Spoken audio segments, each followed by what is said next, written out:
મહેસાણા જિલ્લાના સુપ્રસિદ્ધ યાત્રાધામ ઊંઝા ઉમિયાધામ ખાતે આજે આસ્થા અને ભક્તિનો ત્રિવેણી સંગમ જોવા મળી રહ્યો છે।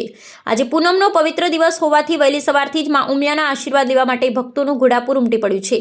ભક્તોની ભારે ભીડ ઊંઝાના માર્ગે આજે જય માં ઉમિયાના નાદથી ઊંઝી ઉઠ્યો। દૂર દૂરથી શ્રદ્ધાળુ માના દર્શનાર્થે આવી પહોંચ્યા છે। લાંબી કતારો મંદિર પરિસરમાં વહેલી સવારથી જ ભક્તોની લાંબી લાઈનો જોવા મળી રહી છે। કલાકો સુધી રાહ જોયા બાદ પણ ભક્તોમાં અનોખો ઉત્સાહ જોવા મળી રહ્યો છે। ધન્યતાનું અનુભવી આ માં ઉમિયાની તેજસ્વી રૂપના દર્શન કરી શ્રદ્ધાળુ ભાવ વિભોર બન્યા છે અને ધન્યતા અનુભવી રહ્યા છે। ખાસ સૂચના ચંદ્રગ્રહણને પગલે દર્શનના સમયમાં ફેરફાર, પરંતુ ભક્તો માટે એક મહત્વના સમાચાર એ પણ છે કે આજે ચંદ્રગ્રહણ હોવાને કારણે મંદિરના દ્વાર દર્શન માટે અમુક સમય બંધ રાખવામાં આવશે।